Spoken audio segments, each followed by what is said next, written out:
I had been taking a baby aspirin every morning for nearly 20 years.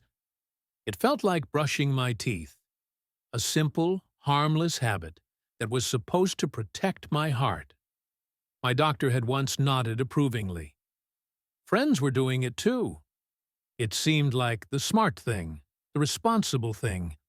Until one day, during a routine checkup, my new doctor looked at my chart, paused, and said quietly, "You probably need to stop." Wait, stop? The pill I thought was keeping me safe suddenly wasn't.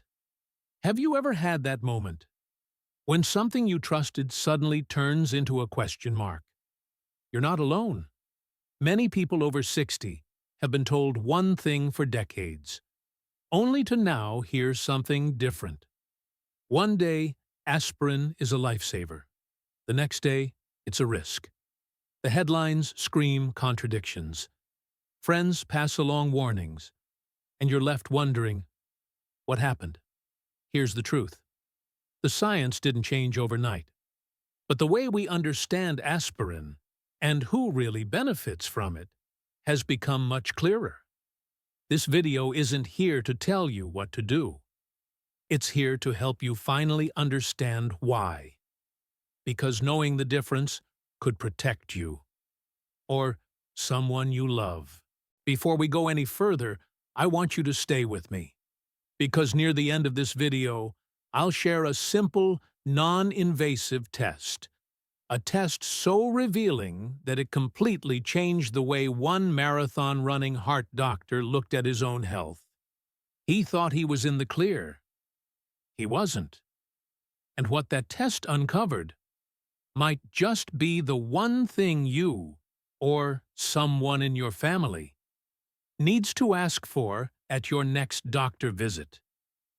Because sometimes, what you don't know is the real danger. For decades, aspirin was the golden ticket.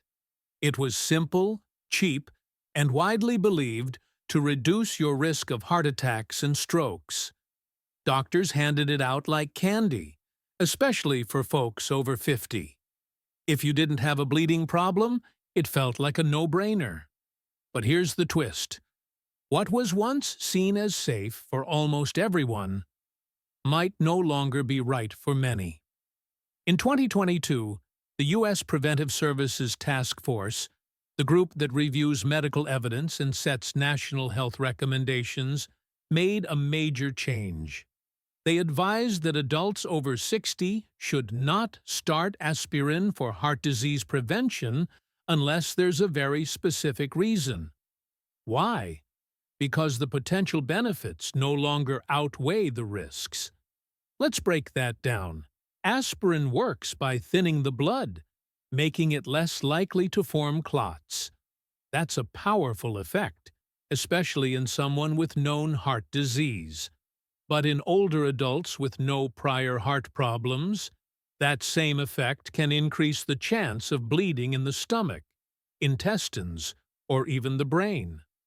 So instead of protecting you, aspirin could put you in danger. That doesn't mean aspirin is suddenly bad. It means our understanding is better now. And it means that the decision to take aspirin should be based on your unique risk, not a one-size-fits-all rule. Think of it like a fire extinguisher. It's life-saving during a fire. But if there's no fire, spraying it around just makes a mess. The real question isn't, should I take aspirin? It's, do I need it or not? And the answer depends on which group you're in. Let's make this simple. There are really just two groups of people when it comes to heart disease prevention, and knowing which group you're in makes all the difference. The first group is called primary prevention. These are people who've never had a heart attack, never had a stroke, never had a stent or bypass, and no one's ever told them they have plaque in their arteries. They may have risk factors, like high blood pressure or high cholesterol, but they haven't yet been diagnosed with actual cardiovascular disease. The second group is secondary prevention. These are the people who already have evidence of the disease. Maybe they've had a heart attack or a stroke.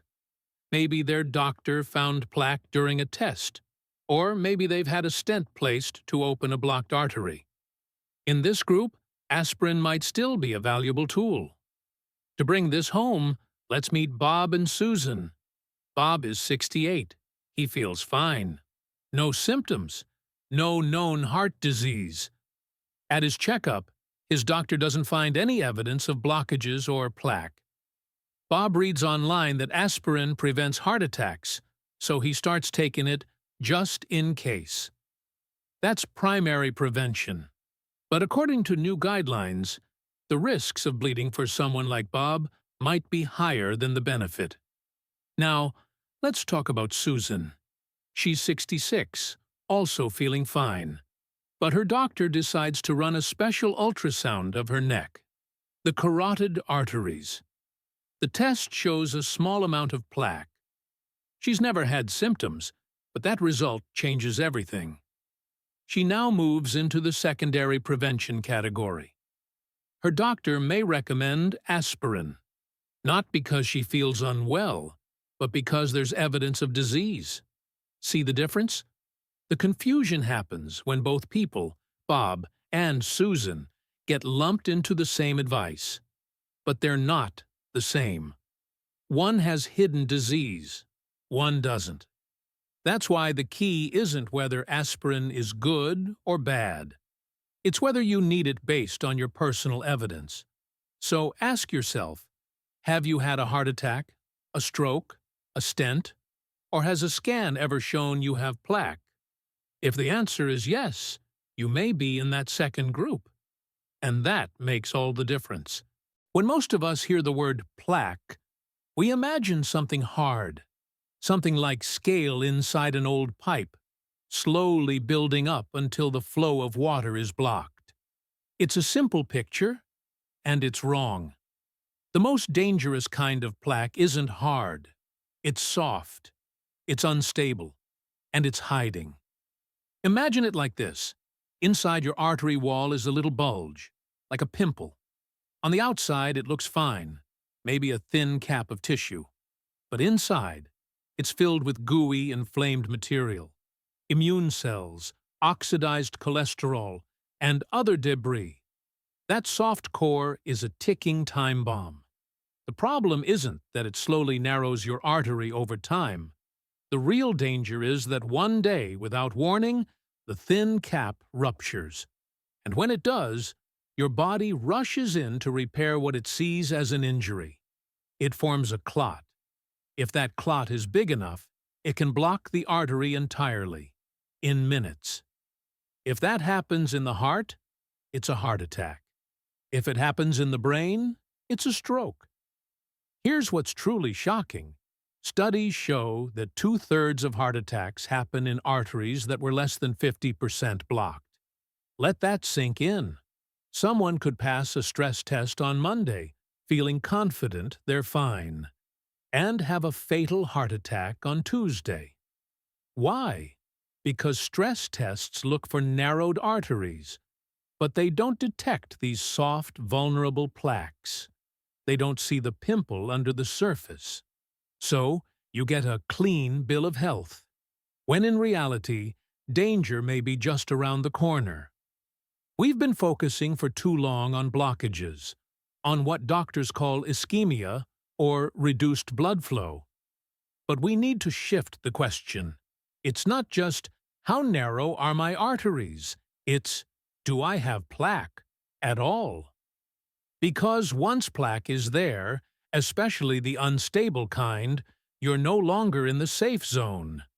You've crossed into secondary prevention territory, even if you feel perfectly fine. Understanding this changes everything. By now, you might be thinking, if soft plaque is so dangerous and it doesn't show up on a stress test, how can I possibly know if I have it? That's the right question. And thankfully, there is an answer. There are 2 non-invasive tests that doctors like Dr. Ford Brewer use to find out whether plaque is silently building in your arteries before it becomes a crisis. The first is called a coronary artery calcium scan, or CAC scan. Think of it like a snapshot of your heart arteries using a special low-radiation CT.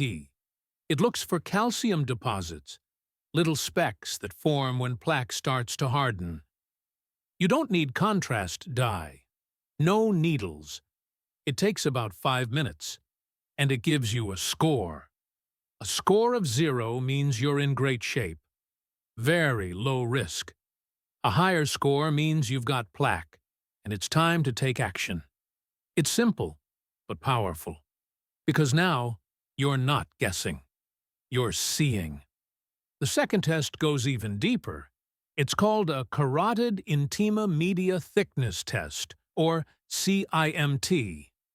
This one uses high-resolution ultrasound on your neck arteries, places where doctors can directly measure the thickness of the artery wall. Why there? Because what's happening in those arteries often mirrors what's happening in your heart and brain.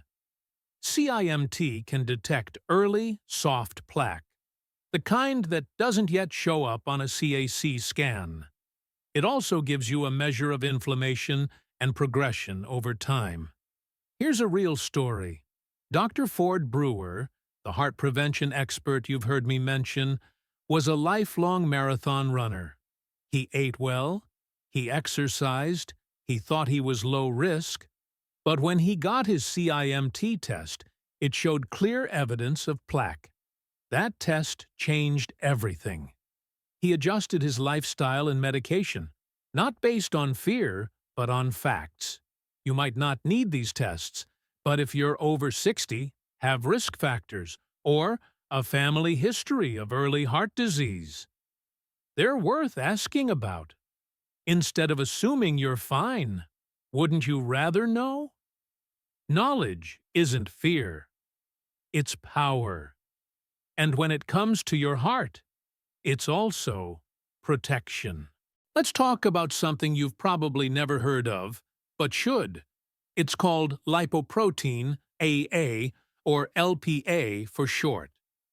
It's a type of cholesterol, but it behaves differently than the LDL or bad cholesterol you're used to hearing about. In fact, LPA is more like a sticky cousin of LDL, and it's a big deal. Here's the thing. LPA is almost entirely genetic. You don't get it from eating too many burgers or skipping the gym. You inherit it. About 1 in 5 Americans have elevated LPA, and most of them don't even know it. Why does this matter?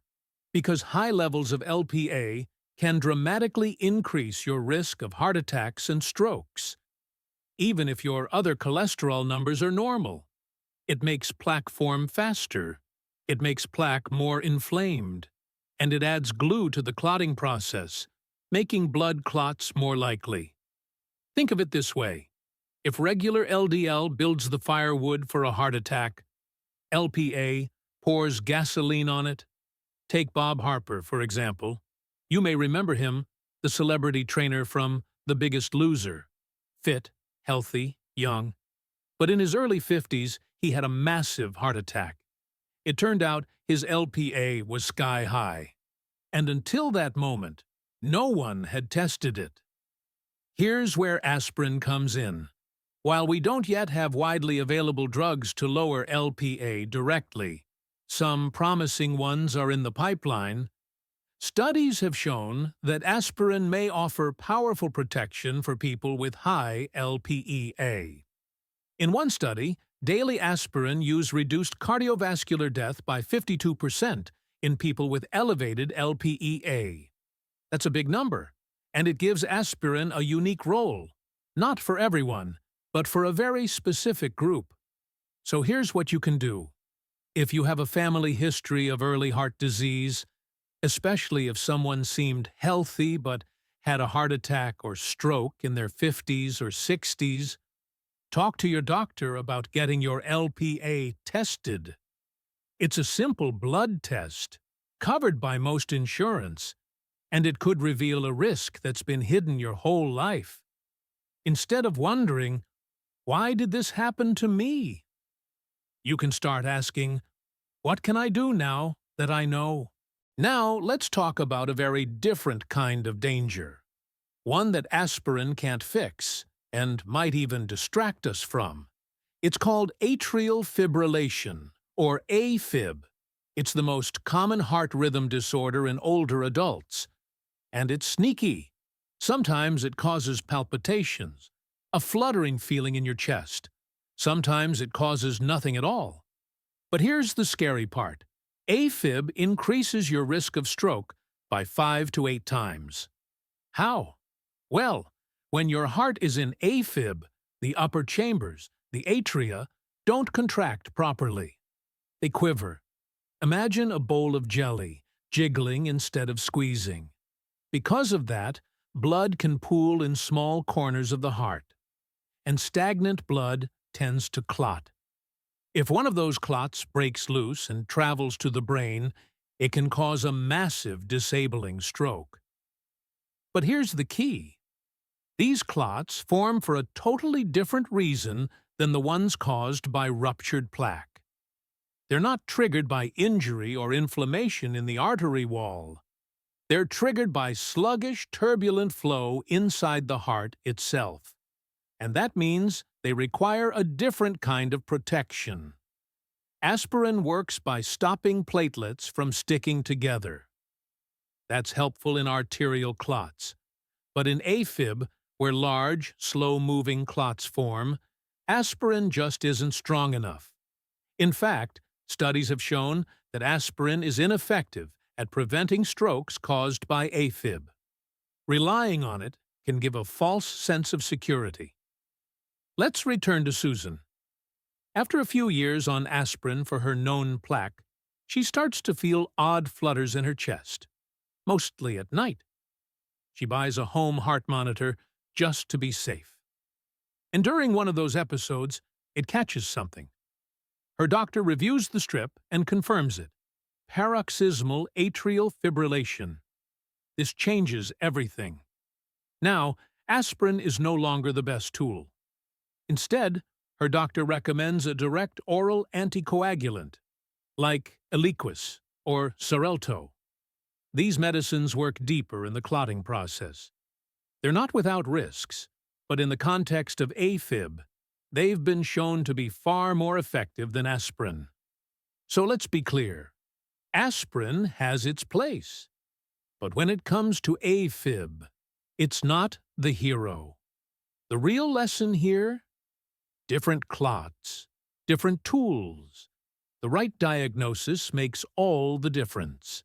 Let's take a moment to talk about natural options. Many of us, especially as we get older, prefer to try natural solutions first. It's a good instinct. It means we're thoughtful, cautious, and paying attention. And yes, there are a few natural substances that can gently support heart health. Fish oil, rich in omega-3s, has been shown to reduce platelet stickiness. That's part of why fatty fish like salmon are considered heart-healthy. Nattokinase, an enzyme found in fermented soybeans, may help break down fibrin, the protein mesh that forms clots. Garlic, ginger, and turmeric all have mild anti-inflammatory and anti-clotting effects. These are all good things, but, and this is a big but, they're not regulated like prescription medications. Their strength can vary from product to product. Their effects aren't consistent. And in high-risk situations, like after a heart attack or with AFib, they're simply not enough. Think of them as helpers, not heroes. Instead of replacing proven medication with supplements, try thinking this way. What can I add to my routine that supports my overall health without putting me at risk by skipping the basics? Natural support is a bonus. But prevention still needs precision. So, where does all of this leave us? Aspirin is not a villain. It's not a miracle either. It's a tool, And like any tool, it works best when used at the right time, in the right hands, for the right job. If you've never had a heart attack or stroke, and you don't have evidence of plaque, starting aspirin just because it used to be good might do more harm than good. But if you've crossed into secondary prevention, if plaque has already been found, or you've had an event, then aspirin might still be one of your most powerful allies. And if you have AFib, that's a whole different road. You need something stronger, something proven. The biggest takeaway? Don't ask, should I take aspirin? Ask, what group am I in? And what does my situation really need? Because knowledge like this, about your own body, doesn't just add years to your life. It adds clarity, confidence, and sometimes it saves lives. If this message helped you, please consider giving the video a like. Share it with someone you love. And don't forget to subscribe for more clear, honest health insights made just for you. You have the power to age wisely. Let's use it together.